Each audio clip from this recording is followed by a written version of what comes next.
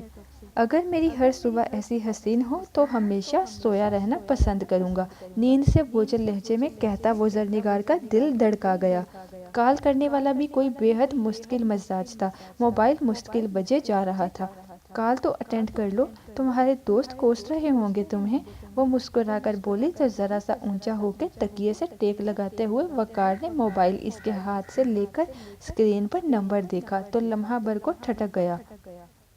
گھر کے نمبر سے کتنی ہی کالز آ چکی تھیں، تب موبائل اتنا عام نہیں ہوا تھا۔ کیا ہوا، کس کا فون ہے؟ گھر سے ہے، وہ مسکرایا۔ زرنگار فکر مندی سے بولی، ان کو پتہ چل گیا ہوگا؟ یہ تو اور بھی اچھی بات ہے، مجھے تمہید نہیں باندھنی پڑے گی، وہ مطمئن تھا۔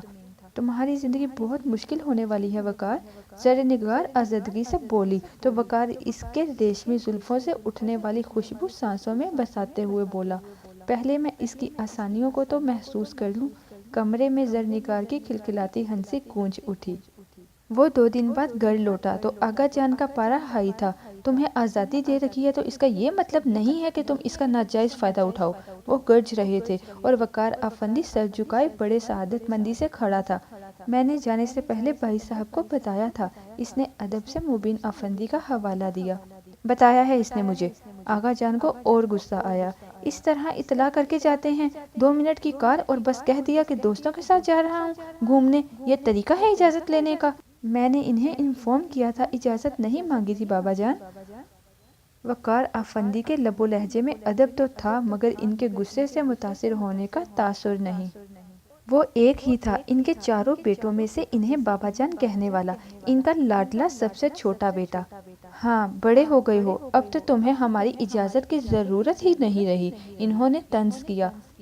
20 فون کروائے میں نے، ایسی کون سی مصروفیت تھی تمہاری جو ایک کال اٹینڈ نہیں کر پائے؟ ہم سے ایک دل نواز اور ترہداد سراپا وقار افندی کے پردہ ذہن پہ اترا تو اس کے ہونٹوں پہ باوجود ضبط کے مسکراہٹ پھیل گئی۔ سوری بابا جان۔ ہیں؟ بتاؤ مجھے، تمہارے آوارہ دوست تو یہیں پھر رہے تھے، تم کہاں آوارہ گردی کر رہے تھے؟ اس کی مسکراہٹ میں انہیں نیاپن اور کچھ انوکھا سا لگا۔ وقار افندی کی وجاہت میں مزید اضافہ محسوس ہوا۔ کاٹن کے سفید کرتا شلوار میں ملبوس وہ ان کا بہت لاڈلا بیٹا تھا مگر ان کے عتاب سے وہ بھی نہیں بچ پاتا تھا۔ اب بھی آئیں بائیں شائیں کر کے وہ ان کو ٹال گیا تھا مگر موقع پا کر فاران افندی اسے گھیر گیا۔ مبین افندی سب سے بڑے تھے مگر ان سے چھوٹے فاران بھائی سے وقار کی بہت بنتی تھی، یا شاید وہی سب سے چھوٹے بھائی کے بڑے لاڈ اٹھاتے تھے۔ کہاں تھے شہزادے؟ وہ ابھی آغا جان کی ڈانٹ ڈپٹ اور سارا لیکچر سر جھکا کے سن کے آیا تھا اور اب ناشتے کی میز پہ آتے ہی یہ تفشیش؟ یہاں تو کہیں جانے سے پہلے پوسٹر لگا دینے چاہیے پورے شہر میں۔ وہ خفا خفا سا اپنی کرسی پہ بیٹھا تو ماں جی نے نظروں میں اپنے شہزادے جیسے بیٹے کی بلائیں لیں۔ اچھا بس اب ناشتہ کرنے دو اسے، 2 دن وہ موئی ڈبل روٹی ہی کھائی ہوگی دوستوں کے گھر۔ انہوں نے فاران کو مزید بات کرنے سے منع کیا تو وہ وقار کو تھوڑا سا گور کے خاموش ہو گئے مگر فیکٹری جاتے ہوئے پھر سے انہوں نے وہیں سے سٹارٹ لیا۔ اب بتاؤ کدھر تھے؟ اور اس نے جواب دینے کے لیے منہ کھولا ہی تھا کہ وہ بات کاٹ کر بولے، اب مجھ سے وہی گھسیا پٹا جھوٹ مت بولنا کہ دوستوں کے ساتھ تھا، وہ سب یہی ہیں 2 دن سے۔ وقار نے منہ بند کر کے انہیں گور کے دیکھا۔ بندے کی کچھ ذاتیات بھی ہوتی ہیں فاران بھائی، وہ ناراضگی کا اظہار کیے بغیر رہ نہیں سکا تھا۔ اور تمہیں تو یوں بھی عادت ہے اپنی ذاتیات مجھ سے شیئر کرنے کی، چلو شاباش شروع ہو جاؤ، انہوں نے جیسے کسی بچے کو پچکارا۔ شادی کر لیا میں نے، کل ولیمہ تھا، وہ بے حد اطمینان سے بولا تو انہیں ہنسی آ گئی۔ آغا جان کو بتایا یہ سب؟ جوتے کھانے تھے ان سے، آپ کو سب سے پہلے بتا رہا ہوں، وہ مسکرا رہا تھا۔ آغا جان کو سچ میں بہت غصہ ہے، چھوٹے ہو اس لیے نظر انداز کرتے ہیں تمہیں، ورنہ سائقہ بھابی نے بھی خوب سی باتیں بنائی تمہاری غیر موجودگی کے بارے میں۔ وہ سنجیدہ ہو گئے۔ ایک تو یہ بڑی بھابی بھی نا، وہ جیسے زج ہوا۔ سمرا بھابی بھی تو ہیں، مجال ہے جو مسکراہٹ جدا ہو ہونٹوں سے، میری تو اتنی بڑی رازدار ہیں وہ، یہ بڑی بھابی کسی روز لٹیا ڈبو دیں گی میری، خفا خفا سا کہتا وہ انہیں ہنسا گیا۔ تو طوفان میں کشتی ڈالنے کی ضرورت ہی کیا ہے شہزادے، اسی میں تو مرنا ہے، وہ مسکرا دیا۔ کہا بھی تھا میرے ساتھ ہی شادی کروا لو، کم از کم یوں آوارہ پھرنے اور ڈانٹ کھانے سے تو بچ جاتے، انہوں نے نصیحت کی جو وہ ہنسی میں اڑا گیا۔ ہاں آپ کے ساتھ شادی؟ تو پھر سمرا بھابی کس سے کرتی؟ انہیں ہنسی آ گئی۔ بےہودہ بات۔ فیکٹری پہنچ کر وہ اپنے آفس جا رہے تھے جب وہ سنجیدگی سے بولا، مجھے پہلے بھی آج بھی اور آئندہ بھی آپ کی سپورٹ کی ضرورت ہے فاران بھائی۔ وہ ٹھٹکے، رک کر بغور اس کا چہرہ دیکھا۔ کیا ہوا، کیا کر کے آئے ہو؟ وہ دفتن مسکرایا، پھر شوخی سے بولا، بتایا تو ہے شادی۔ وہ اس کے شانے پہ ہاتھ مار کے ہنستے ہوئے چلے گئے تو وہ بھی گنگناتا ہوا اپنے آفس کی طرف چل دیا۔